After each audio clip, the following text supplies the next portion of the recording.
the Andy Mechanic Workshop. It's a bit cold in here this morning. We've got lots and lots to talk about during this live stream, so thanks for joining, and hopefully you'll enjoy it. That's the plan.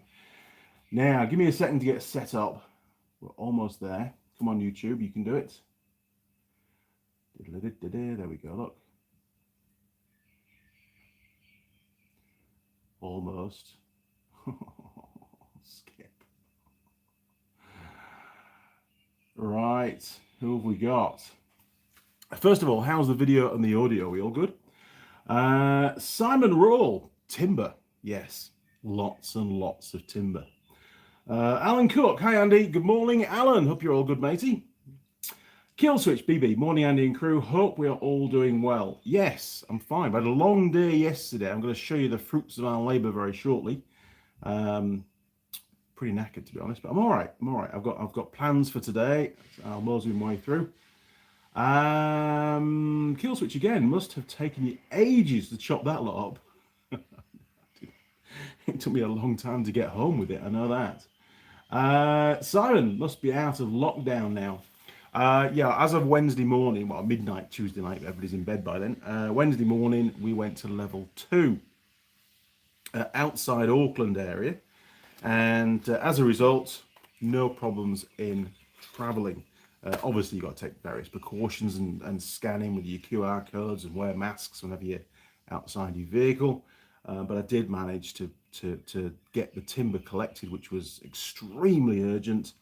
We really wanted to crack on, me and Mrs. Mechanic, with starting the fence stroke end wall for the carport, which you're going to see. I'm going to take you outside the workshop today. It's a very rare occurrence, so hang in there.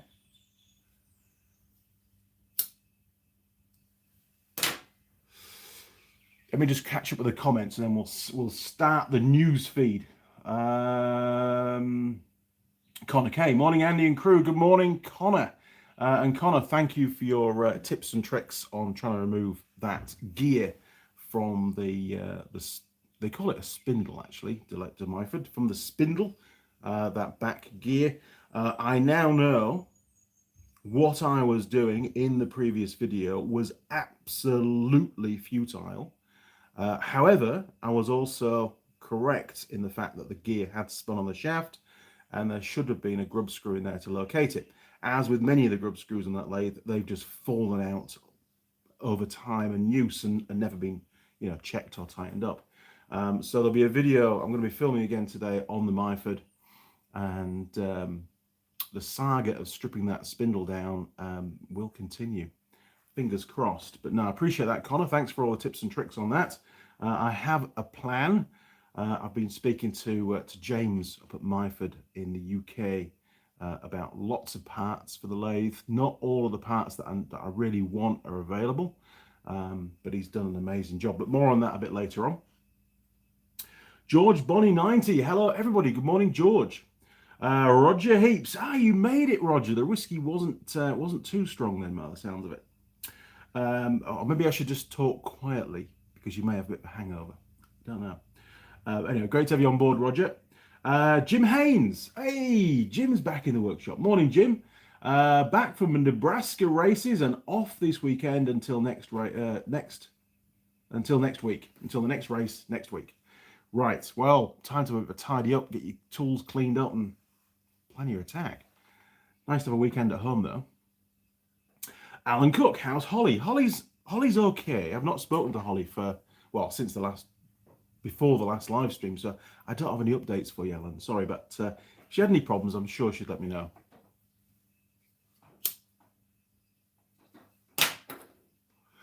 Neil Lowe, morning, Andy. Good morning, Neil. It's all right. I always spell the name Neil wrong. I put N-I-E-L and not N-E-I-L. So Andy, you can spell Andy however you like. It's all good. A typo, no doubt. So first part of the news. Well, as you know, those that have watched the CB750 K2 carburetor cleanup, strip down, investigation kind of work. It was only a preliminary just to get the bike running. I didn't want to do a full carb rebuild. I was told it had been done in the past and it had been ultrasonic cleaned. So maybe some of that gunge that had built up had just happened while it was here in the workshop, which is pretty bad, isn't it? It only took a year for that to happen. The rubbers between the carburetors and the airbox are basically completely shot. They're really hard. They're quite deformed where they go onto the carbs. They don't want to sit in the airbox properly. So I started some investigation work on getting some new ones. My initial thoughts were to go straight to David Silver Spares in the UK. Went online, made a nice big wish list of the rubbers, a whole new set of clamps, a few other bits and pieces we need. But I also, as a plan B, contacted Car Tire Motorcycles because I wanted to speak to them about the triple clamp and what brand it was, and they have confirmed it's not a genuine, although the where they got it from hasn't confirmed what brand it is yet, because I'm still trying to find out if it needs spacers or not. So far, from what I understand, the aftermarket ones don't. But I could be wrong, because there may be more than, you know, a range of different aftermarket ones out there. Some might not. So I need to confirm what brand it is, contact the manufacturer and find out, because if it doesn't need spacers, I'll be taking them out. Otherwise, they'll rattle, as you know. I don't think it needs spacers on that top clamp. Spencer M. Hi, Andy. Caught the live feed early this week. Good man. I was almost late, although I came out really early, but I've been doing stuff. So, carrying on with the story, Kai Tire came back to me and said, yes, we can get genuine Honda carburetor rubbers and clamps, and give me the prices. And in all honesty, they were cheaper than getting them from David Silver. So I thought, well, we'll just order those through Car Tire Motorcycles because they'll be here quicker. And all the other little bits and pieces that I need for around the bike, which we're going to cover in a future video, they'll all be ordered from David Silver. Probably next week, actually. I'll get those organised now that I know that Kai Tire can get the other bits. Jim K. Good morning, Jim. Hey, Jim. Thank you very much for the photos. I was hoping, it's not necessary, but I was hoping for a photo of the actual ignition switch itself. I know that involves taking it out of the vehicle, and that involves time. So, you know, I know you're a busy chap. Don't panic. But that would have been great to know whether the ignition switch was had the resin like the ATV ones, where it's fully sealed, or whether they've gone for a different style. I can't say too much to anybody else. Jim knows exactly what I'm talking about. But great to see that it's been swapped or superseded, we call it.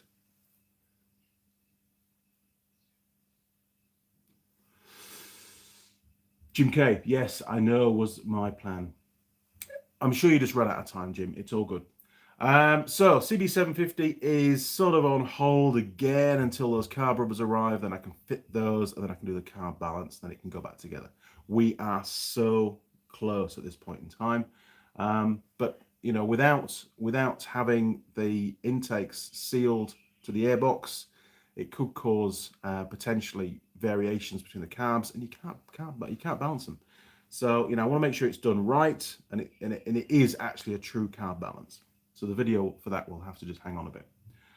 Now, back onto the Myford lathe again. Most of you will have seen the previous video. I couldn't get that first gear off the shaft. I'm not going to give too much away because I'm going to be doing a video on it today. But I've spoken to a chap called James over at Myford UK. I showed you the website last live stream, and he's been incredibly helpful. You can order parts through their website, and I did order whatever I could, but there was still quite a lot from my wish list that wasn't on the website. The parts just weren't available, so I reached out to James, explained what I was doing, explained there's going to be some videos on fixing this lathe. It's not a full restoration. Don't think that it is. I just need to tidy it up and get it into a working order so I can give it to Ben, basically. He managed to rummage up a few more bits and pieces, including the main component that I'm pretty confident I'd like to replace it anyway, which is the spindle and a bearing set to go with it. So he has found one of those for me. It is brand new, as are the bearings, but they weren't available on the website. So obviously he's pulled a few strings, and maybe he's raided his secret stash of bits and pieces. Those parts are now all ordered. Hate to say it, spent nearly $1,000 on parts for that lathe. But I believe it's worth it. It's a good little lathe, and it's going to last Ben for many, many years. And not that I'm doing it because of it, but they are worth quite a bit when they're in good order. So if Ben was to ever sell it, which I don't think he ever will, then we'd certainly get our money back on it without any doubts at all. Although I'll probably will give it to him with a covenant that if he doesn't want it anymore, then it's to come back to the workshop because I can make good use of it here. I was watching quite a few videos, and again, thank you to those that have sent through the links and bits and pieces to other YouTube channels. I found the first one I went to, which was a proper restoration. The lad he did a restoration on a Land Rover as well and other bits and pieces, and very, very interesting the work that he did. And you can also use the lathe as a rudimentary milling machine, which I wasn't aware of on the Myford. So it may well be, if the lathe ever does come back to this workshop, then it'll get modified. So it's a bit more of a setup, more of a mill than it is a lathe, because obviously I've got the box fit as well. So Myford lathe parts are on the way, ETA 2 to 3 weeks. So that's going to be really good. It's going to give me a bit more to do on that. And hopefully that project's going to, get a bit of momentum and we can get it all sorted out. Supplies. Yes, we had some supplies arrive as well in the post. Where should we start? Right. I have a bit of a problem when I'm filming in the workshop, especially over weekends, is Mrs. Mechanic doesn't really know when I'm actually on camera and filming, or whether the doors are just shut and I'm just tinkering around getting ready to film. So I thought what would be really useful, a bit like an on-air light when you're in a radio studio. Well, this is quite a smart light actually, bear with me. So I've got this. It's a bunker light. It's a brass one actually. So Connor, you'll like this because I think it's sort of marine orientated. So I'm going to put, wait for it, I'm going to put a red light in there, a bulb, and then that way I can flick a switch in the workshop whenever I'm actually filming. She'll see the light on, and then she won't come banging on the door or basically disturb me, because it can cause problems with the videos and make editing quite difficult. So she does appreciate that, and having some kind of warning device outside will be a big benefit for all of us. So very, very cool. And there's more stuff to do with that actually. So we'll stick that over there because I don't want to drop it on the floor, because it will definitely break, and it wasn't over cheap, to be fair. I remember buying those kind of lights from B&Q in England. Sure, there were a plastic base and a wire grill over the lens, and from memory I think they were £7.99. They were super cheap. Could I find anything like that in New Zealand of a reasonable quality? No. So I bit the bullet and got that. I think it looks quite stylish, actually. What else? Hang on. So, DR200 adventure ride planned for back end of December, early January. It's going to be over the Christmas period now. We're doing that. Obviously, I've got a support vehicle going with me. Emma's Mrs. Mechanic is driving the ute, and we need radio contact between the two vehicles. Partly because in the ute there's a dash cam which records audio, so I can actually record the conversation over the two-way radio. So after lots and lots and lots of research, I've opted for CB radios. Now the reason for that is a lot of the areas that we're going to in the South Island don't have any cell phone coverage whatsoever. So any kind of cell phone kind of communication link probably isn't going to work very well. But CB radio, you generate your own signal. It's from just bike to car. It should work really well. So we've gone for these. Now, well, this is the one for the bike. Turned up the other day, and it's a UHF CB radio, 5 watts. And I can get an adapter. I've forgotten the name of the brand actually. I think. Yeah, I totally forgot the name of the brand, but you can get basically a motorcycle-derived headset and mic, so speaker and microphone type setup, which fits to your helmet. There's no wires or anything. It's got its own battery, and then you can get a receiver for that on the bike, which will then link in with this. So this can sit inside the top box. I've got a little Touratech aluminium box to go on the back. I'm going to fit a remote aerial so that the aerials on the outside of the box, so it's going to have really good transmission. And I'll be able to just have a push to talk button on the handlebars and be able to communicate with Mrs. Mechanic driving the ute. Now for her, she's going to go for a standard type CB radio from the same supplier, same brand. It comes with an aerial and everything. It's absolutely tiny. I know you want to see inside, don't you? So I'll show you inside this box because I've already opened this one. Hang on, bear with me. I'll turn you around. 3, 2, 1. Okay, make some space, make some space. Okay. Right, which way around is it? This way around. Okay, are you ready? Are you ready? Need a bigger bench. Now, I've had CB radios for years. We use them a lot in the UK on the off-road side. We had probably 50 or 60 CB radios in total. And when this arrived, I was absolutely flabbergasted as to how small this unit is. Look at that. It fits, literally, it fits in the palm of your hand. It's tiny, but very, very cool. So that's going to be really easy to mount in the ute. I'll probably get some Velcro tape or something and just mount it on the dash. And then that way there's no permanent fixtures. It does come with a bracket and everything, and obviously the mic and stuff. But yeah, 80 channel, can't go wrong. Should work just fine. This kind of gear wasn't over cheap, but it is, so I'm told, very good quality. What else do you get? Oh, well, you get an aerial mount to go on the vehicle, but I'm actually going to use a mag mount on the roof. That's still ordered, on its way.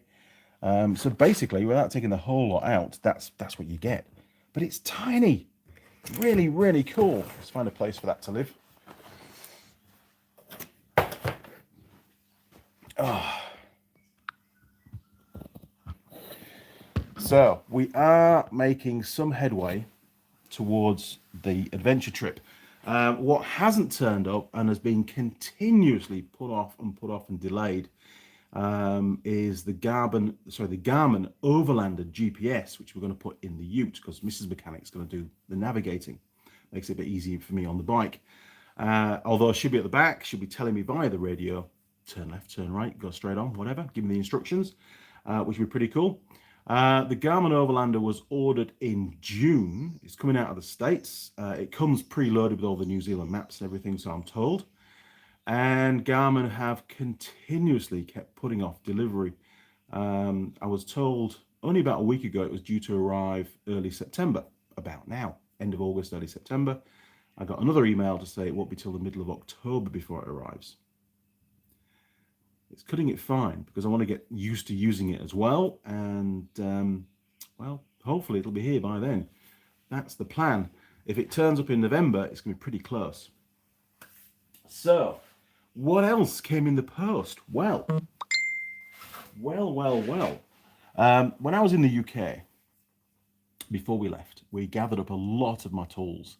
Ben did most of the work for me. And put them in the trailer, packed them all in ammo boxes and stuff. But one of the things that we forgot to bring, and I've been kicking myself for a long, long time because it was quite expensive, was a router. Haven't had a router since I came to New Zealand. I don't do a lot of woodwork, but having a router is incredibly useful. So they were on offer. I had a few spare pennies in the account, and I thought, well, now's the time. Get yourself a router. And I also needed to order a drill bit as well for doing the fence work. So, well, what the hell. So, here we are.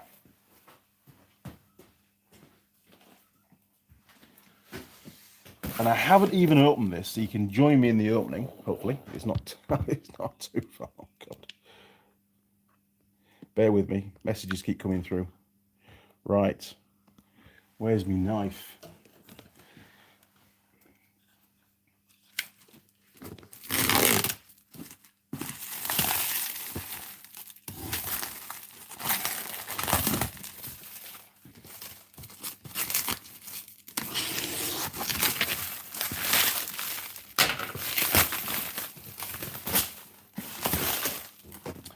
So we have a 12mm drill bit. I wanted a longer one. This is for timber, but they didn't have a longer one. They had it. They were showing it as in stock on the website, but unfortunately, they rang me and said we haven't got that length. But this will actually do the trick. It's long enough to go through the posts and the timbers and bits and pieces. So I've got what I need, which is really good. and it was about half the price of the one that I originally ordered, so saved a few bucks at the same time. It's a good quality one. It's made by Bosch, not a sponsor, but you can send me some stuff, Bosch, if you want. And the router, well, there's a picture. Look at that. Mains powered. I decided not to go for a battery powered one because, well, you know, geez, it's a big box. Oh, there we go. Look, very, very cool. I don't know if it comes with any bits, probably doesn't, so it's still going to sit in the box for a while yet until I order some more bits and pieces for it. But the important thing is I've got the router. Do you want me to pull it out of the box? You probably do, don't you? Bear with me then. Hang on. The workbench is going to get a bit of a mess. Oh God, there's stuff everywhere now.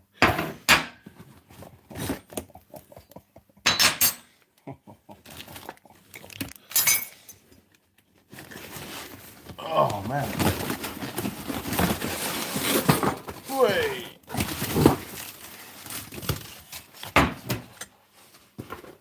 God, dear oh dear. Hadn't planned on that.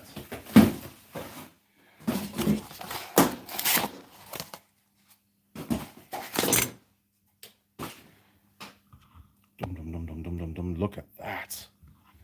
What a piece of kit. So it is, oh geez, more parts. It is, the model is an M3600, 240 volt, 1650 watt, slightly more powerful than the other option that they had. They only had two options in stock, so went for that one. And from what I can see, there are no bits, but let's have a little look. They might have thrown a bit in. Ah, hang on. This looks like a bit of a bit. It could be. It might be a bit. It is. And of course, I left all my bits in the UK as well, so at least I've got a basic bit to start playing around with it when the need arises. But you can do so much with a router. Awesome pieces of kit. Good job. Right, let's pop that back on the bench. I've got no working space whatsoever anymore. Right, turning around. There we go, that should work. Oh, actually, we should go for a wander, shouldn't we? We should put the pie in the pie warmer. Now, we're still on standard local pie. There's no pie review again today. My apologies. We've got the Bake Shack steak pie. They didn't have a steak and cheese this time, only a steak pie. So we'll go and stick that in the pie warmer. And then we'll get back to the comments because I've been rambling on for ages. I tend to go down rabbit holes. Right, we've got the pie ready. Let's unplug you. Let's go for a wander. And then we'll go outside. How's that? Jeez, we'll have to go the long way around. Dum dum dum dum dum dum dum dum dum dum dum dum dum dum dum dum dum dum. Dum dum dum dum dum dum dum dum. Hang on, bear with me. Is that going to work? That's going to work. Ugh, jeez. Don't set fire to your pie, Andy.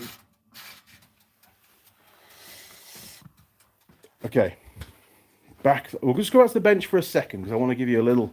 Oh, actually, before we do, because I'll forget about this. I don't remember on the bench or not, but the old wheel pulley handle thing broke off years ago, and the metal bar was actually quite dangerous. I've caught myself on it a few times, so I made up in the lathe using an old, well, actually a brand new. In fact, this wheel was off one of my overnight bags that broke. I think one of the bearings collapsed. So I've reused the wheel and made a little shaft to mount it. I've even grease nippled it, look. Bloody cool. So a bit safer in the workshop for everybody concerned. Yeah, look at that. Pretty cool, isn't it? I was very pleased with that. It was an afternoon. It was pouring down the rain outside. Couldn't do any videos. I should really have made a video making this, actually, because it was quite good, a little bit of lathe work on it. But I didn't. Apologies. I think the audio would have been terrible. So, outside involves the timber. And that's the title of this live stream. So, I ordered the timber probably 3 weeks ago. 3, maybe even 4 weeks ago now. And, get rid of my knife. I ordered quite a bit because I wanted to order enough to do the whole fence so it all matched, and I was getting it from the same place, and I was assured it was good quality, and it was a really good price because I was buying direct from a timber yard, the sawmill, as opposed to, a dealer. There's quite a few places like Bunnings and Mitre 10 and that kind of stuff. And realistically, the quantity that I wanted, I think they'd have struggled to supply anyway.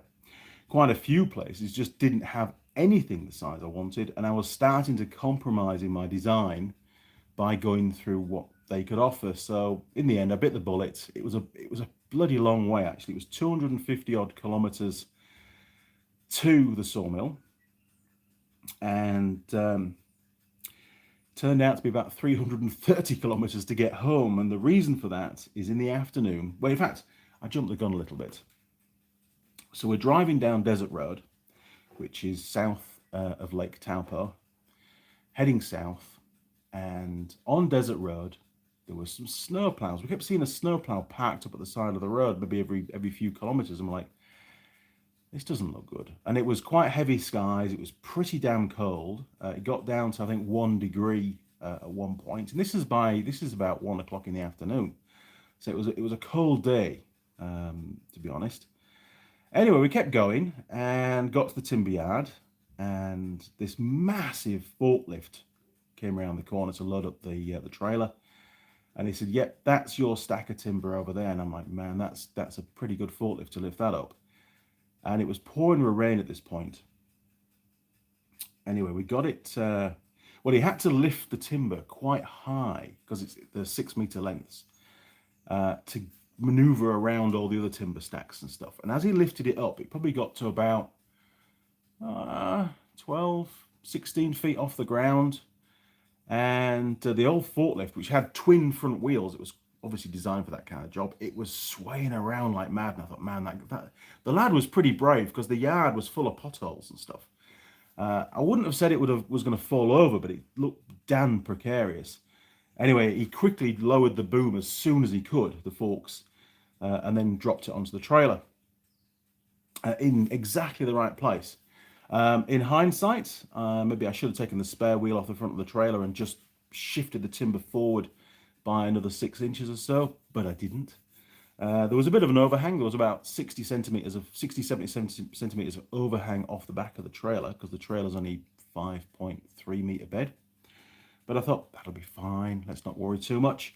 And decided to get out of his yard because there were other people waiting to load up and just strap up at the side of the road, which I did. So I gingerly drove out of the yard, just pulled up somewhere not too far away, out of the way, and basically, cracked on and strapped down the timber. It stopped raining for a minute, and then we started our return trip, heading north again. And it was all back roads, so we were only going quite slow. But I could feel that there was a bit of weight on the trailer, which I was expecting, full load. And then we got to a slightly bigger road, and we pulled out.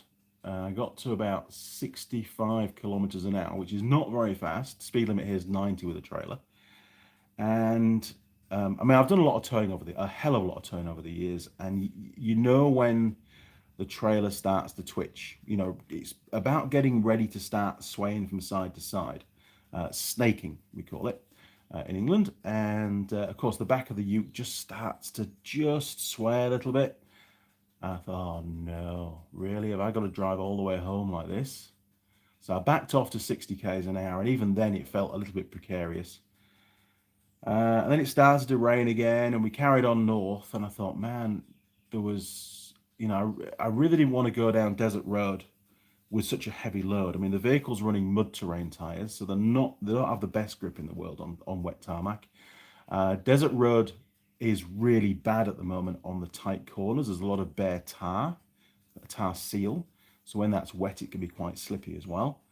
And there's some very, very tight bends where you're going down a hill and then you go into what basically like a 25 kilometer an hour bend. It's almost like a hairpin bend at the bottom.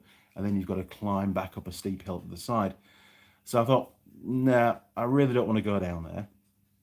So Mrs. Mechanic threw together an alternative route, which was about, I don't know, another 80 k's distance. But it was a lot less, twisty. Uh, so we made the choice.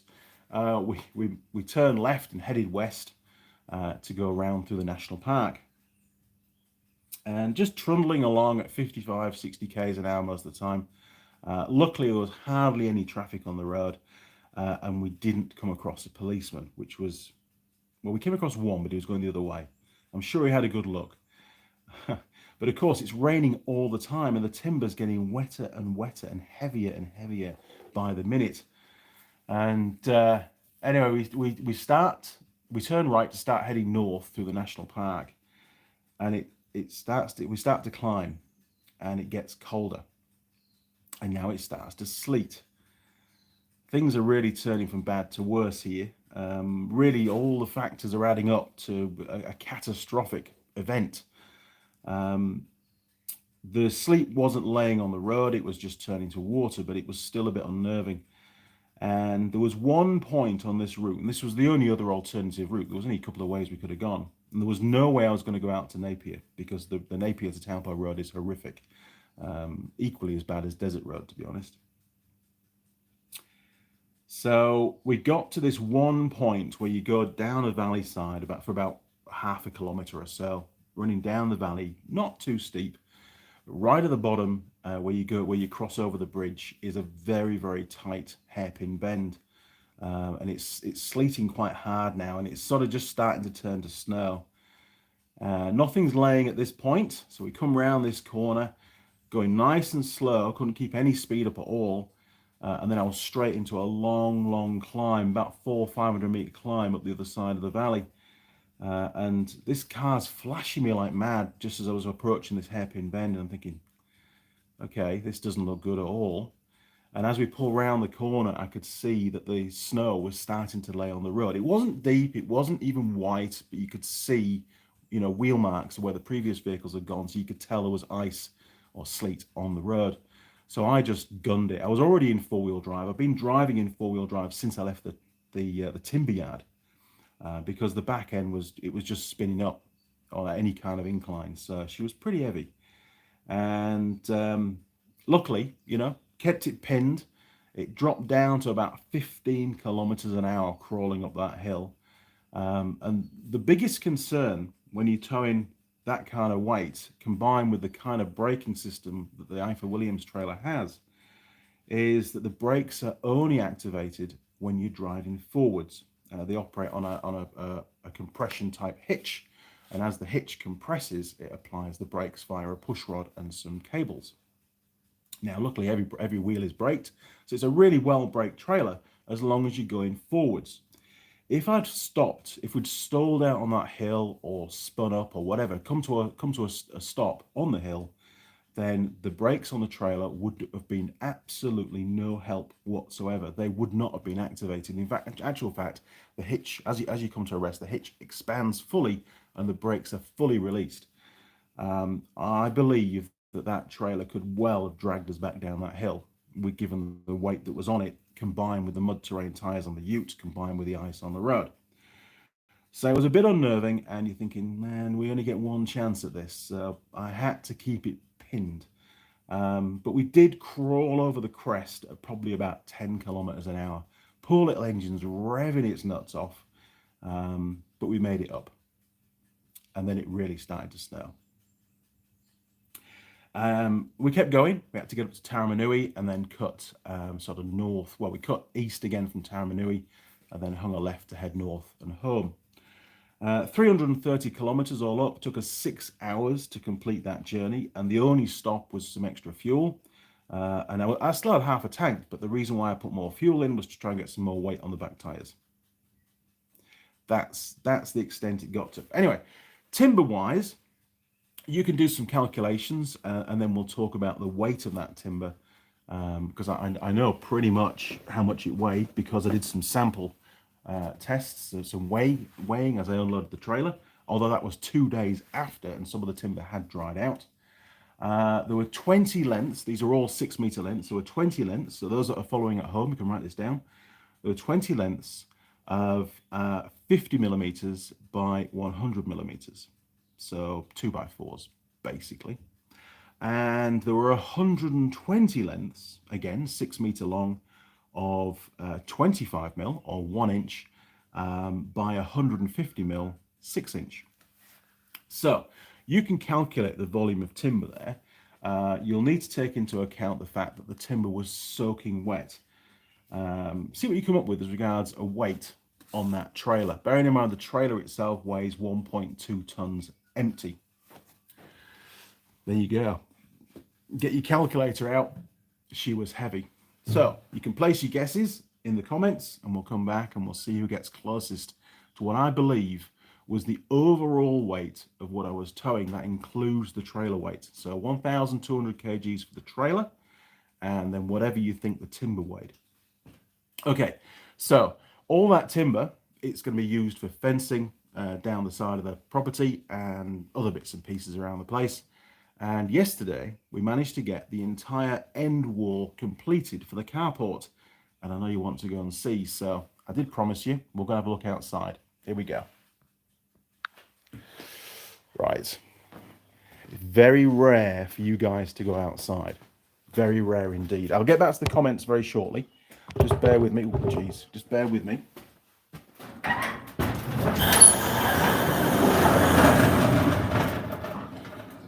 Okay, here we go. Look at that. As Mr. Clarkson would say, I did a thing. So it turned out really, really well. Very, very happy with that. We've still got a concrete the bottom bit down here, look, so don't worry too much about the roughness. Just look at the timber and maybe the top of the concrete. We did a step. Look at that. Very nice. And those are a couple of the brackets that I made just to hold some of my other timber stock bits and pieces. A lot of that timber we're using for shuttering, doing the concreting, but it's kept dry up there. But yeah, all held up with Tech screws. Very happy. Very slow pan. Look at that. And not really any gaps, which is nice. So yes, very, very, very, very, very, very pleased with that. It makes it a lot better under the carport. So there you go. Right, back into the workshop. Oh, you want to see the timber, don't you? Okay, one more look at the timber. There you go, look. That's what we've got left. And it's quite long. Wow.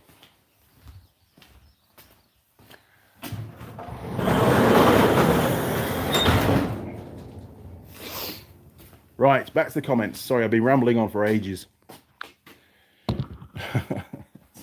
I'm not ignoring you. I have long stories. Okay, let me scroll back and see where we got to. Bear with me, people.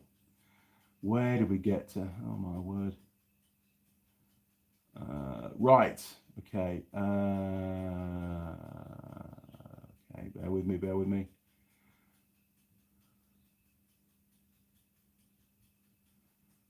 I called in. Sorry, Jim. Brendan Lee Grant Mills. Hi, mate. How are you? I'm actually not too bad at all, to be honest.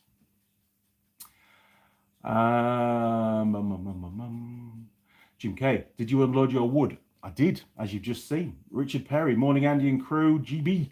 Good morning, Richard. Welcome back into the workshop. Simon Roll. Andy, you showed your address. Oh, no. No, that's not my address. It got sent to a friend's house. Thanks, Simon. Brendan Lee Grant Mills. Andy, the Makita box had your... Oh, my word. Okay, thanks. Mike Adams. Howdy, all. I'm late. I'll have to go back in and edit the live stream, won't I? Now then. Amy Turnling. Where's Ben's Ford Courier? Those videos helped by Mazda. He's driving it around. He uses that every day up in Auckland. Mike Adams, I'm betting the forklift operator didn't fall out of his seat when it started rocking because it looked very precarious. If I was driving that forklift with it swaying around like that, I'd be pretty worried, to be honest. Oh, hang on, bear with me. Simon, speaking of funny loads, I dug out that photo of the GPZ with the oil drum on the back. Excellent, I want to see that. John Nuttall, hi Andy and crew. I'm confused. There is a dedicated air passage for the atmospheric pressure on the float bowl.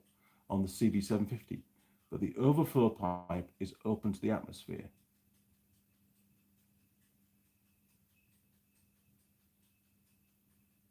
Atmospheric pressure is, bear with me, hang on, I'll read this again now.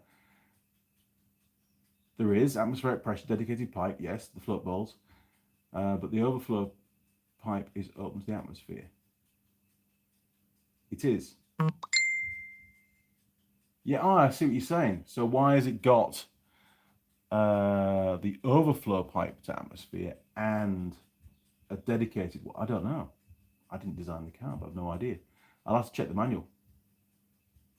Eluke455, morning from Melbourne, Andy. Good morning, Eluke. Mike Adams, I didn't catch all the numbers, but I'm guessing you were grossing approximately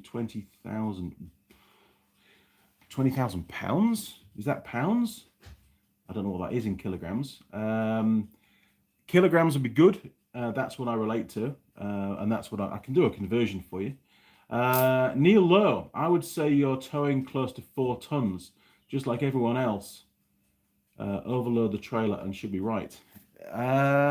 Yeah, I think if the timber had been bone dry, which was the plan, I think would have been right on the limit, or maybe just slightly over. But I'll give you some figures shortly, because I took sample lengths, you know, at random and weighed them, so I've got some pretty accurate results. Machine NZ, morning Andy and crew, morning Machine NZ. Myford lathe parts are on their way. You'd be happy to know. Roger Heaps, a way to remove an engine soon, just feeling a little fragile. Be careful, Roger, that's a big lump of metal. Don't drop it on your toe. Machine NZ, did you get my email regarding Ben's lathe? I don't know if I did, Machine NZ, hang on. Let's have a little look.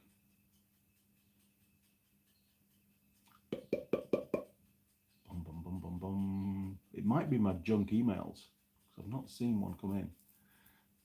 Oh, God, there's so many junk emails these days. It's unbelievable. I'll have to have a look for it later on.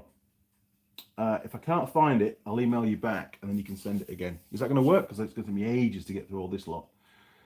Okay. Now then. John Nuttall. Do I see the carbs back on? Yes, they are back on. I just wanted to validate the cleanup. And yes, the bike runs absolutely mint. All 4 pots. Very, very happy. So now I've just got to fit the new rubbers when they arrive, and then I can do the carb balance. That's it. I'm not going to go all out and recondition the carbs, anything like that. They're working okay for what I need. Machine said, I sent you...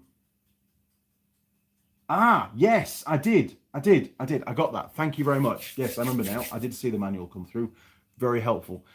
With the parts that I've ordered from Myford, I have actually ordered the paper copy because I like to have the paper copy, and it wasn't that expensive, and I can use it more in the videos as well when we look in, and I can make notes and stuff, you know. But I do really appreciate that. It's been very helpful. In fact, a lot of people have come to the table and really helped out with that. Oh no, it wasn't that heavy, Mike. Jeez. We're only talking about a Ford Ranger here. Holy moly. The Unimog would have pulled that, no problem, but not the Ford Ranger. Machine NZ, Myford manual. Sorry, yeah, got it. Okay. I've caught up with the comments. It's always a bit of a task when I go for a wander around the workshop. Pie's not far away and I'm getting hungry. So, something else turned up in the post, and no, my address isn't on it. Or should I say my mate's address isn't on it. It was Father's Day here in New Zealand not too long ago.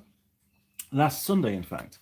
And my lad, Benjamin, who is going to be receiving the lathe at some point when it's all finished, sent me a gift, which I thought was really, really nice. And it's come in a really cool little wooden box. Very happy with that. And it arrived a couple of days late because obviously the post's very delayed at the moment. But this is what turned up. Are you ready? Look at those. Now they're for cutting wood. I'll take one out for you. And you can also control the depth. You get a little Allen key. Hang on, I need an Allen key. I need an Allen key, and it's trapped in the box. There we go. Right, so you've got the cutter at the end there, look. It's got little sharp spiky bits and a central spiky bit as well. And it's got 2 cutting blades. And then on the actual shaft itself, you've got, you can't really see very well because it's pretty crap on the focus, but there's a ruler, basically, a measurement gauge down here, and you can move this collar up and down so you can set the depth of cut, which I thought was really, really cool. I will no doubt have a use for them at some point in the future. He got me some step drills a couple of years ago, which I've started to use in the last sort of 18 months, and they're really, really useful as well, for steel, obviously. But these are cool. Ben likes to send me that kind of stuff, and he knows I appreciate it. And it does come in handy, you know, for those particular jobs. Pie's ready.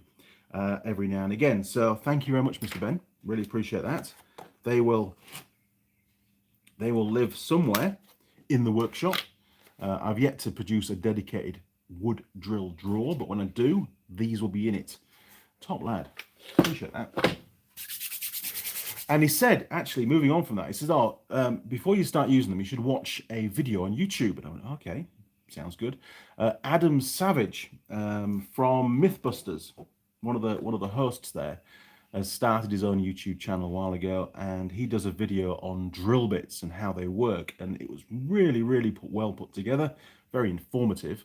And even I learned something from it as well, which is really cool. So if you want to learn a bit more about drill bits, check out the Adam Savage YouTube channel, and I think it's only been out for a short time as that particular video, and it is really interesting. It's good. Where else have we got to?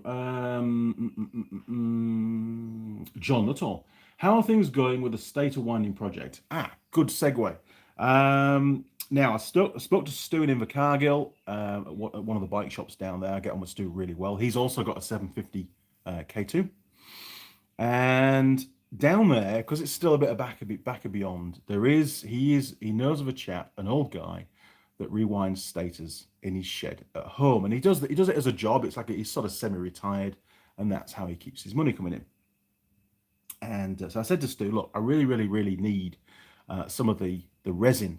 That's what's holding me back on getting this stator fixed.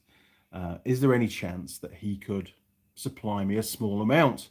And Stu's like, hey, no problem. I'll have a chat with him. Don't see an issue.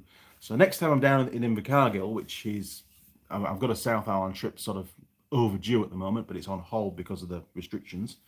In the next few weeks, I will be in the South Island, so I'm going to go and see the guy. We might even do a little bit of filming in his workshop and get a few tips and tricks on doing stator rewinds, which will be really helpful for me because I've never done it before. And fingers crossed, I can extract some of the lacquer, the resin from him, so that I can do my own job. That's the plan. So thank you, Stu. Really appreciate that. I know Stu watches the live stream sometimes, so any help you can give Stu and to introduce me to this gentleman is much appreciated. Now, timber weight. Okay, let's go back to that and get it signed off.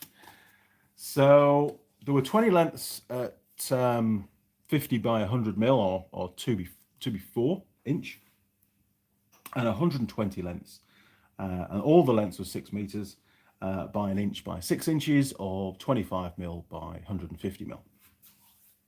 And first of all, the way it was stacked, I sampled the 2x4s, the 50 by 100s, and the first length was 26.5 kgs. It was actually a lot heavier than what I thought it was going to be.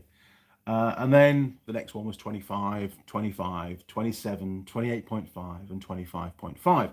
So the average weight of the 2x4s, 6 meter length, was 26.25 kilograms. Okay, well, that's quite a bit. What does that work out to be? That's over half a metric ton, 525 kilograms. And I'd only taken 20 lengths off the trailer. And I'm thinking, man, this isn't looking good. The flat planks, the 1 by 6 inch or 25 mil by 150 mil. Well, there was 120 of those, and again, 6 meter. And again, I did a sample of 6 lengths, 26.5, 27 kilograms, 28.5 kilograms, 25.5, 27 and 26 kilograms, giving an average weight of 26.75, heavier than the 2x4s.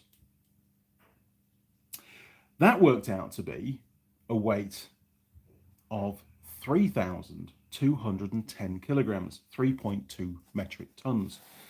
So you add that together with the 2x4s and the weight of the trailer, and we got 4,935 kilograms, just shy of 5 tons. Now, bearing in mind the timber had been sat on the trailer for well over 24 hours from getting home. Obviously, some of the water had evaporated and run off, and the timber had started to dry out. Also, the other weight that I didn't include in this calculation were there were quite a few battens that we sat the timber on the trailer and between the timbers as well. You know, there's about maybe 6 or 7 layers of planks, and then there's some more battens going across, I suppose, to keep the airflow when it's in the yard, to try and keep things dry and stop the timber from getting, you know, it wouldn't rot because it's treated, but you know. So yeah, basically 5 tons, 5 metric tons. So there's no surprise that I had to drive really, really slowly. You know, 55, 60 k's an hour was absolute maximum. It was, like I say, it was a long drive home. It wasn't planned. You know, if the timber had been dry, that weight dramatically drops down. And I think would have been maybe just a little bit overweight. I don't know, hard to tell, but it caught me unawares, and it just goes to show how easy it is to end up towing something that's a lot heavier than what you planned. If I'd known now, you know, with hindsight, then that would have been 2 loads. I'd have gone down, picked up the 2x4s, picked up half of the planks, and that would have done me for now. And then the next time I'm down that way, I'd have picked up the rest of it. But I didn't. It was already on the trailer, and I didn't know it was overweight until, well, I didn't know how overweight it was until I got home. I put the snaking down to the fact that there was a bit of an overhang off the back of the trailer. You know, maybe there was a bit more weight behind the rear axle than there was forward of the axles. That's what I thought was the case. In reality, it was just too heavy. Anyway, we all make mistakes, and you know, I think as long as you sort of take into account all the factors in the equation, you know, things do go wrong, and you've just got to just drive to the conditions and to what's going on. I mean, I've towed some pretty heavy weights in the UK behind the Unimog and stuff, so you know, I'm quite skilled at towing, but it was a hell of a trip. It was. Now then, where are we? Mike Adams. After I've seen the wood stack, the big truck and trailer you used, I'm guessing about 3,628 kilograms gross. For a Ford Ranger, that's a big load. Yeah, I've already answered your question now. I mean, my calculation is, you know, plus or minus maybe 100 kgs, but we're not far off, are we? Whatever it was a very heavy load, and I wouldn't want to do that again. Yeah, well done, Ford Ranger. Good job. Right, pie time. Let's go and get the pie.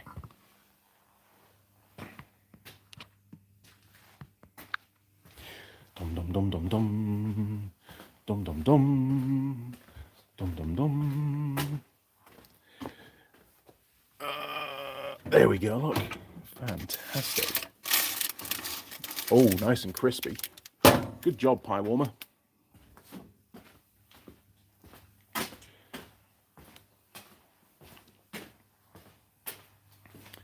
What time are we on? 25 past 5. Okay. So, oh my word, I'm going to restart my... Whenever I do a wander around the workshop, it seems to dumb down my my quality at this end on the laptop, which is really, really weird. I don't know why it does that. Anyway, we'll see if that fixes it. Okay. As long as the quality's not died at your end, that's the important thing. Mike Adams, the figure is for the truck trailer and load combined. Oh, a lot heavier than that. And I think the Ford Ranger is probably about 2 ton empty. So she was pulling a heavy weight, and you know, You need a 1-ton Johnny truck for those kind of loads. I don't normally tow that much weight. Good job. Come on, adverts, go away. There we go. Oh yes, we're back. Very strange that, isn't it? Weird why it affects the quality of what's on the laptop. So, today's plan, now that we've got the timber thing out of the way, and yeah, what we're doing that again, is to look or revisit removing that gear off the spindle, they call it, the Myford, that back gear. The gear is only held on with the grub screw. The grub screw is missing. It's quite clear the gear has spun on the shaft. There's no doubt about that. And Myford have told me, yes, if they do spin on the shaft, they can weld themselves to the shaft. So I think that's exactly what's happened. However, the way that I was pulling the gear off would never have worked. I was unaware of a particular factor. I'll cover it in the video. But now that I am aware, and it is, if you look really carefully on the parts diagram, you can sort of see something. But I didn't see it. I didn't notice it. I was sort of half along the right lines. But it just proves, again, you know, knowledge is a very valuable thing. And it's only through doing stuff that you learn. And, well, I've learned something. And hopefully now we can get the gear off the shaft and get the whole thing stripped down. And then I can make a start cleaning everything up and degreasing the whole thing. And I don't think it needs painting. I think the paint's not in bad nick, but I won't know that until I've got all the crap off it because it's in a really bad state. It's very, very dirty. I don't know the condition of the bed.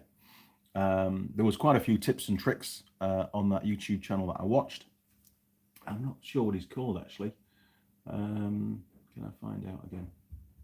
Bear with me. Subscriptions.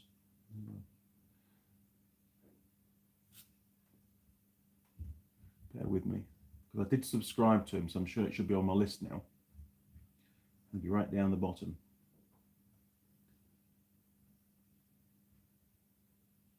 I don't know where it is. Anyway, one of you guys sent me his link, and he has an old Land Rover as well, which is really cool. That I haven't watched the videos on that yet, but he restored an old Land Rover as well.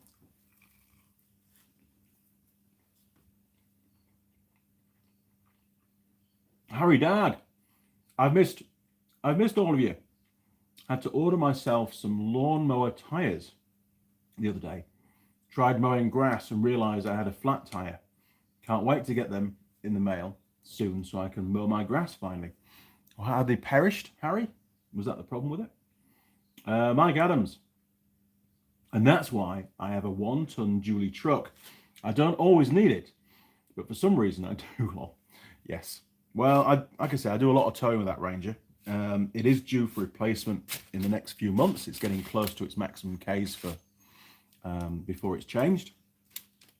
I did put in a request for a Land Cruiser V8 diesel. Probably highly unlikely I'll get one. But anyway, the request went in.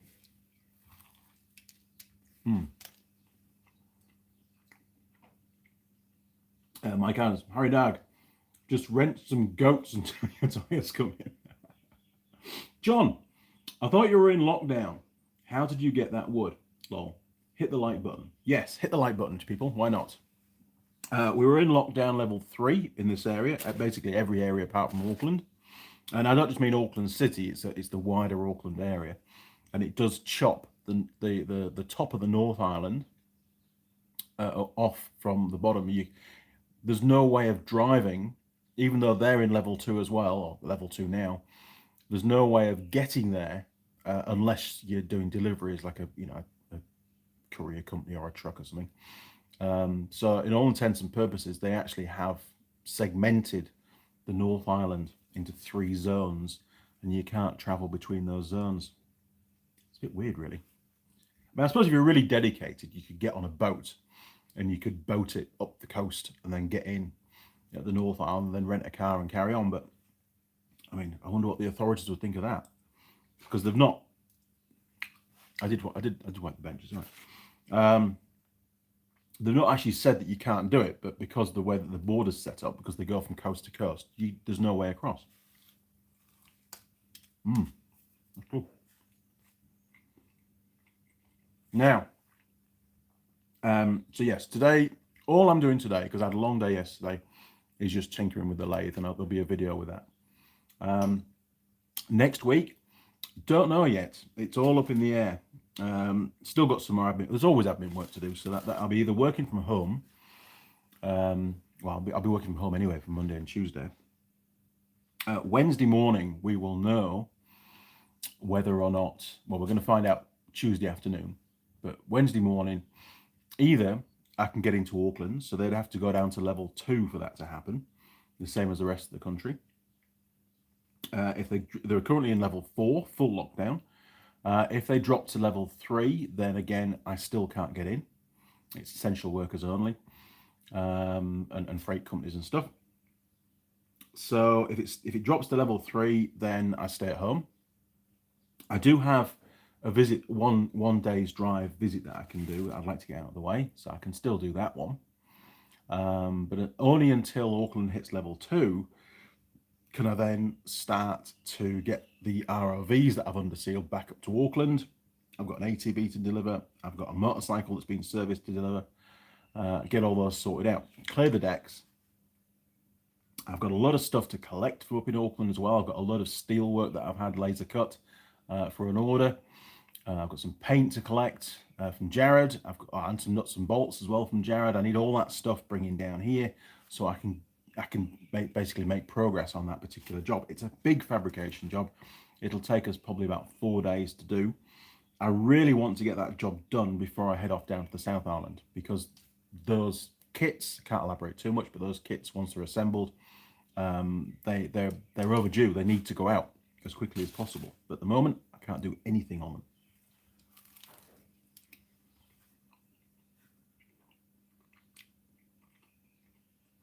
Roger Heaps. Didn't think they still make a V8 Land Cruiser, do they? Yeah, it's the Ute one. The Ute one you can still buy as V8 diesel turbo, I believe. Is it an 80 series? I don't know what it is now. It was ages ago I looked at it. But yeah, you can still get them, but they haven't got any stock. And you can get this. There's a number of different variations. It's the one that looks really old, very sort of boxy shape. You can get them in Ute configuration. You can get them in double cab, and you put your own tray on. Single cab, put your own tray on. Or they also do a big sort of box van type thing, which has only got 2 seats in it, and then the whole back is completely empty. If I don't get one through work, then it'll be that big boxy van thing that I'll look to get personally. But I can't do that until I've paid for the tractor.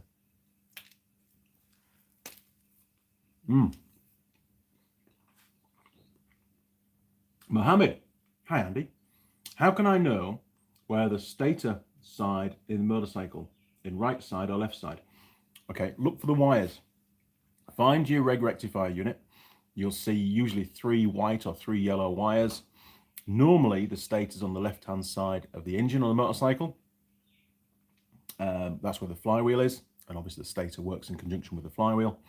And you should see around that area of the engine casing, they'll be sheathed, so you'll have to be, you'll have to follow the sheathing back up to where the plug is into the loom, but you should see those 3 wires heading down into that side of the engine casing. But 9 times out of 10, it's going to be on the left hand side. Clutches are on the right, stators are on the left, as you sat on the bike.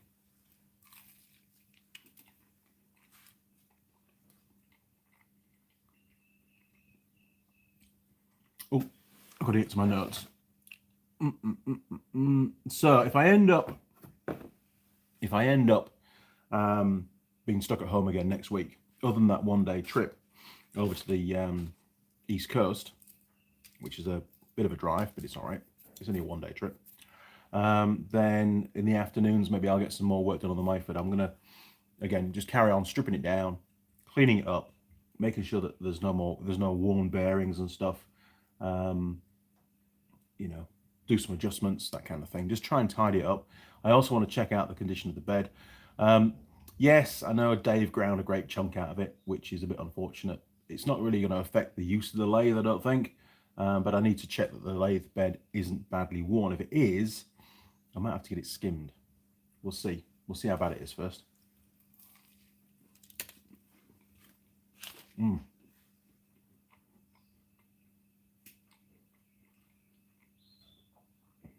Oh no, really, Roger? They stopped doing the V8s?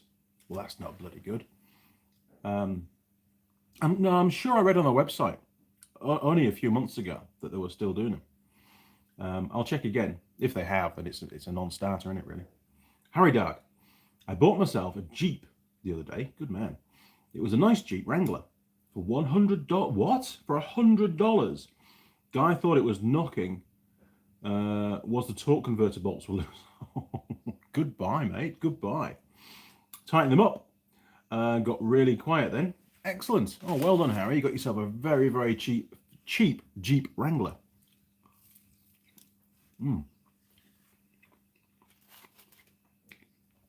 So we're an hour and 6 minutes in. 36 viewers. But for some unknown reason, only 19 likes. Come on, guys. If you've not clicked the like button yet, or the dislike button, click one of them. John Dwyer. Hi, Andy. Hang on. Hi, Andy apart. Oh, hang on. Hi, Andy. Apart from feeling knackered, moving all that timber, I'd have used the tractor. Lol. And did you manage to get the lathe shaft apart successfully? We had to unload the timber by hand. I've only got a bucket for the digger at the moment. I haven't got any forks. And besides, they're 6 meters long. There wouldn't be the room under the carport and stuff to maneuver it on forks anyway. And it wasn't a great distance. We got the trailer pretty damn close to where we were unloading. But it did take us quite a long time to unload that timber, to be perfectly honest. There was a lot of it, and it was pretty heavy. Mrs. Mechanic helped me with most of it, which I'm very, very grateful for. It made life a lot easier having two people doing it than just doing it on your own. Now, as regards the Myford, no, I haven't managed to get the gear off the shaft yet. I haven't done any more work since I did the last video, other than the research and ordering parts and stuff. But this afternoon, in fact, later on this morning, I'll be making a start again, revisiting removing that gear. And I know a lot more now than I knew when I made that video. It's a learning curve, isn't it? It's a journey that we're all on, and you guys get to contribute and give me some advice at the same time, because I've never rebuilt a lathe before. I mean, the little box that I've got down there, got it home, cleaned it up, used it, simple, and just keep an eye on it. That's all I do. I've not bought one that required lots of work, and fingers crossed this one won't need too much work, but it needs a bit.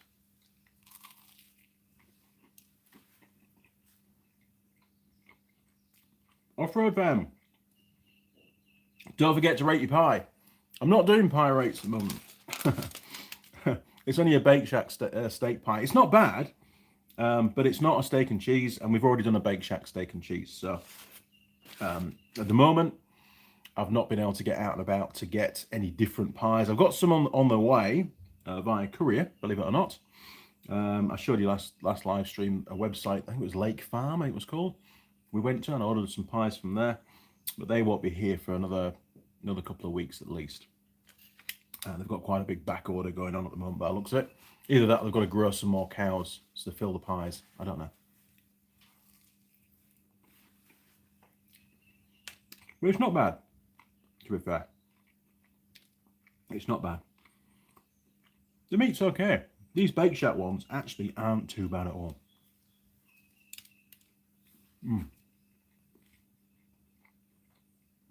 So, next week, don't know what's happening. I'm either working on the lathe, doing my admin work, and I've got one day away regardless, or I've got to do 2 trips up to Auckland just to clear off all these vehicles that are down here that have been waiting to go back for so long. The ROVs are urgent. The sooner I can get those back to Auckland, the better, because they need a lot of work doing to them and reassembling. Plus, I don't like them being parked in the garden the way they are. It's not ideal, and I haven't got a shed big enough to put them in at all. They have to stay outside.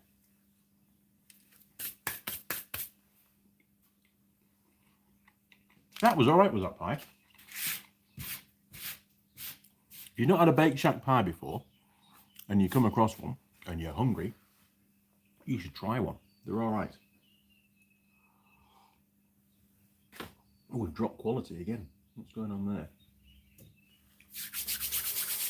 So, any more questions for Andy Mechanic this Sunday morning? I've sort of rattled through all my stuff. I think I've covered everything. Yeah, done the router, done the CB radios, done Ben's gift, done the bunker light. I've got that, maybe I might get that wired up this afternoon. That'd be cool. I've got to find a switch though. Not sure if I have an electrical switch to do that. A mains one. Let's have a look. Jeez, YouTube. Hey, how are you finding the adverts on YouTube these days?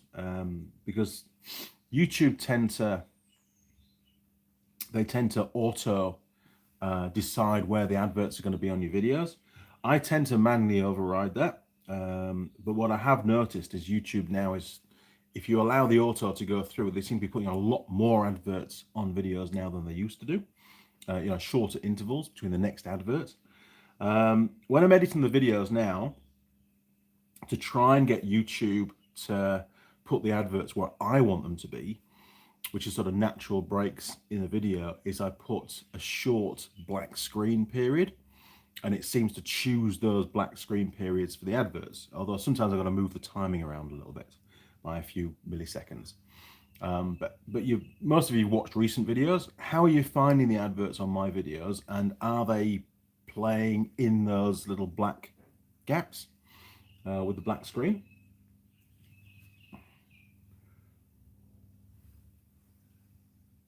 John Nuttall, have you seen up the CB750 something kit? What? What are you on about, John? Elaborate. Oh,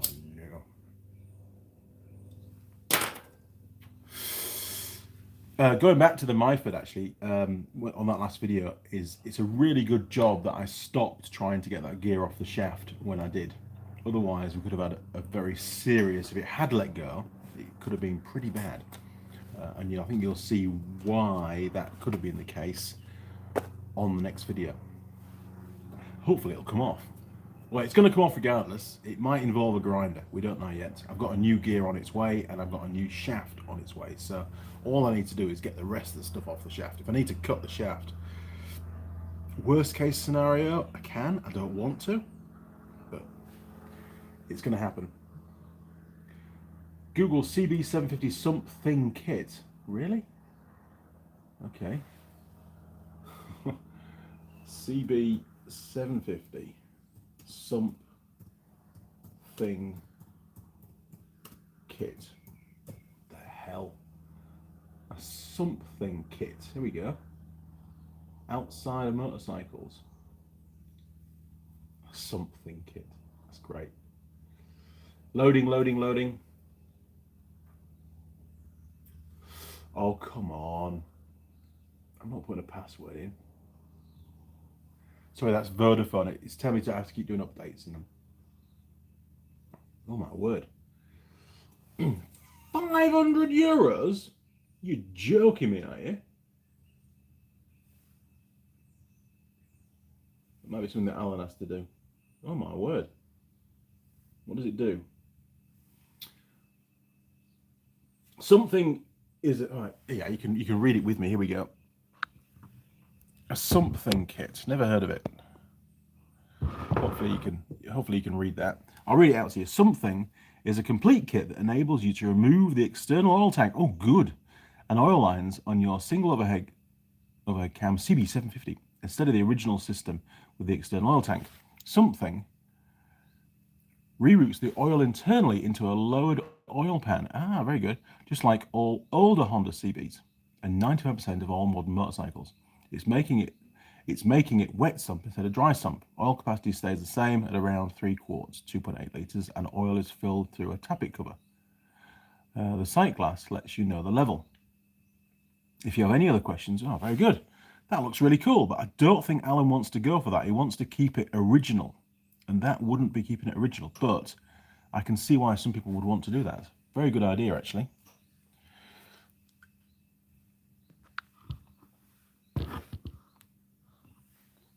you're a bit close there, aren't you? Jeez, more bench required.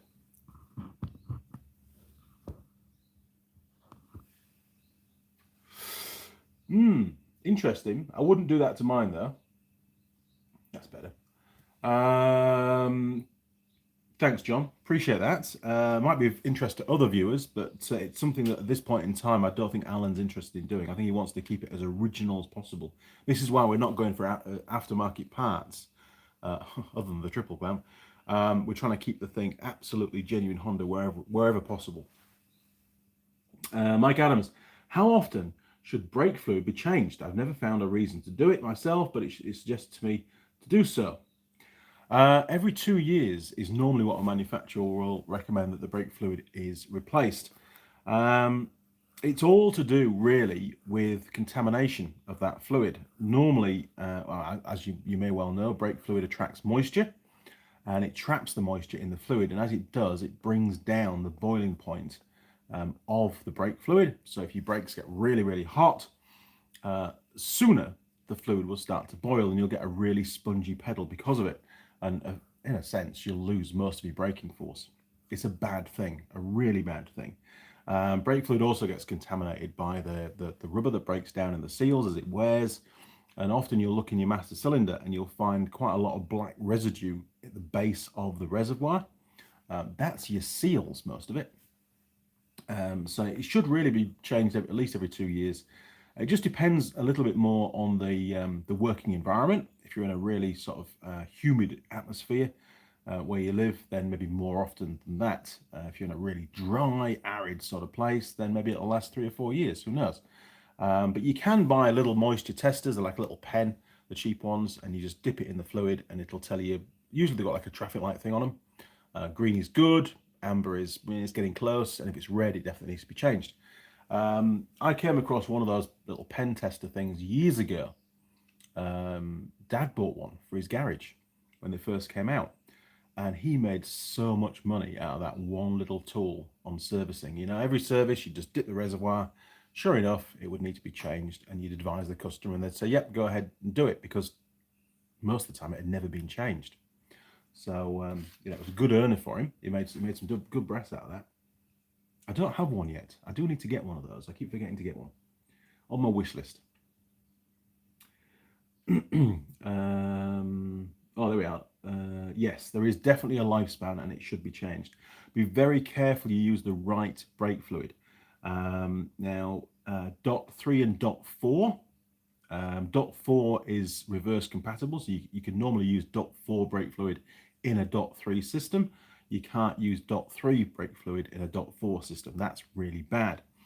Dot 5 is a synthetic type brake fluid and has to be used in a very specific system designed for synthetic brake fluid.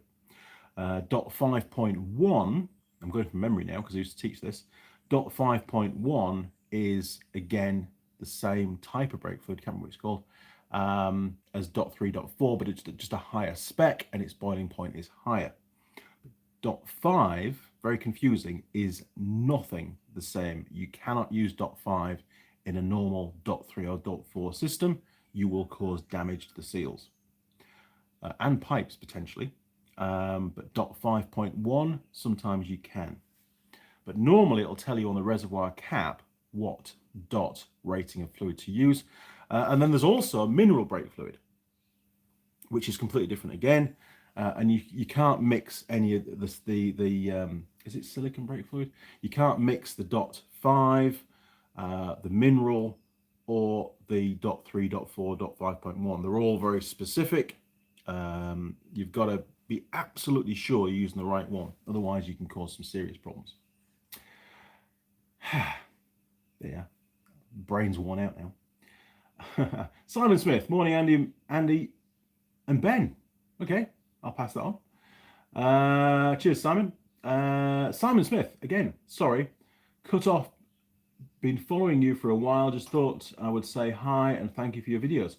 No problem at all, Simon. I'm really pleased that you enjoy the videos. It's amazing how many people watch them these days. I got a little summary the other day from YouTube. They send an email through every month to let creators know how the channel's going. And in the month of August, there was 1.1 million minutes watched of videos on the channel, which is, it's staggering, really, isn't it? Absolutely staggering. And every hour of every day, there are comments coming through thanking me for, for a particular video that's helped somebody out. And that's why I do it. I don't know everything by any means. We're always learning. But I do like to share the knowledge that I do know. And I also now like to take you on a journey of learning new stuff. There's things, that, like, for example, the Myford, I'm learning a lot about that little Myford lathe now, and I had really no idea about that particular branded lathe until I bought one.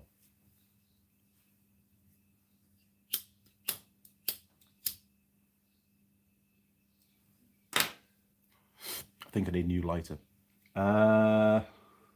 Brendan Lee, Grant Mills, watched all your recent videos, not noticed black screen or anything, so guess that they're in the right place, mate. Excellent. Okay, so obviously YouTube, so they realise that that's where the video, where the adverts should be, and they probably just edit out the blackness. So that's really cool. Hygroscopic, that's the word. Sorry, hygroscopic. Yes, attracts moisture. It's a bad thing, a really bad thing. Thanks, Simon. But I forget what the .3.4.5.1 brake fluid is made from. There's a particular, is it glycol? Glycol-based brake fluid. John Dwyer, Sam Roll, correct, sir. Yes, hygroscopic. I know a lot of students, when they did their exams, they put hydroscopic. It's hygroscopic. Good job, Simon. And John, thank you for that. My memory is not as good as it used to be, and when you're not teaching all the time, you do forget stuff. Mike Adams, I knew about the .3 and .4. I'm glad you told me about the .5 fluid. I'd seen it on the shelf at AutoZone, but didn't know what it was about. Yes, a very common mistake of putting the .5 in. People put the .5 in thinking it's an upgrade on .3 or .4. It's not. It's a completely different fluid. I think Harleys often use .5. I remember years ago somebody put .4 in a Harley system and wrecked it. And we had to do a complete rebuild of all the brakes on it. John, that's antifreeze. What the hell is it then? Let's have a look. .4.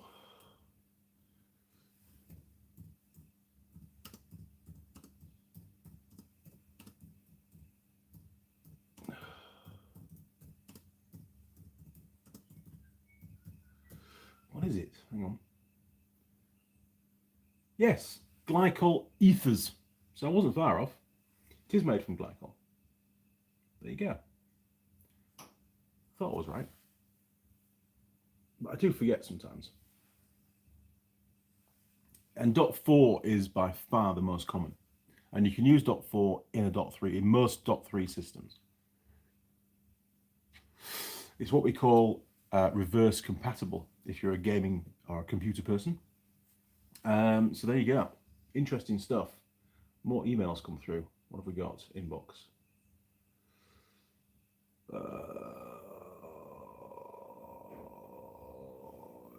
Nothing you guys need to know about. That's cool. Okay, back to the live stream again. Oh God, it's gone all fuzzy again. What the hell? Right, we're not far away. Come on, comments, load up. You can do it. Right. Simon did some race bike calipers last year. He had used .5. The main seals were like rubber bands. Yep, it affects the seals big time. You be very careful with brake fluid. Very careful indeed. There we are. So, hour and 24 minutes. I think we're probably about there, chaps. I've exhausted everything I wanted to talk about. We've covered brake fluid today, which is pretty important stuff. And a few other bits and pieces. John Nuttall, are you coming... Here we go. Are you coming to bed, love? Or are you watching the man with a ponytail eat a pie again? Good night, love. I said lol. Excellent, John. Yes, the old ponytail is getting... It's getting quite long. It really is. Look at that.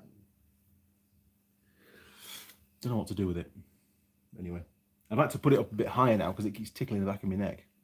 Glycol ether. You are right, Brendan. Absolutely. Okay, crew. Well, I've got a lathe to work on today. I'm looking forward to that, very much so. I did all the hard work yesterday getting that wall built, the timber wall. Mrs. Mechanic is very no, I'm not permanent. Jesus Christ. Come on, Simon. That's not going to happen, mate. You and your pink nail varnish, honestly. So yes, hard work, a long day yesterday. We got it finished just as the rain started and the darkness started to fall as well. She's very happy with it. It does screen off that side of the property really well with the neighbours. They're going to like it as well because there's a lot less noise now, going through into their property from the workshop. So it's a win-win for everybody. Very pleased that I did it, and I've got lots more timber to play with. And the fence is going to run all the way down that driveway to the gate. So it's going to look pretty smart when it's all finished. It is. Okay, crew, if you've not hit the like button yet, now's a really great time. If you'd like to support the channel, you can do that in many different ways. Just being here on the live streams and watching the videos obviously supports the channel. If you want to do a bit more, then you can send stuff through. There's that perm the ponytail comment, Simon, is just distracting me, mate. So you can send stuff through. There's a PO box address in the description. If you've got anything you want me to show on the channel, flick it through there. Maybe it's something that's broken, you want me to do an autopsy on it, whatever you like, just send it through, and I can guarantee it will definitely be featured on the channel at some point. Or just drop me a line, send me an email through. Email address is down there. Or you could write me a letter. We don't get very many letters anymore these days. Letters are really good. I like to read letters out. Yes, letters are great. You could also support financially through Patreon. You could become a patron, or through PayPal if you wish. Or like Simon does, he sends me some baked beans from the UK every now and again, together with a few other gifts. So again, thank you, Simon, for that, and for your most recent comment, although it's not going to happen. Okay, crew. Well, thank you again for joining, and I will see you next Sunday, and also in a few videos coming up. See you around. Cheers. Over and out.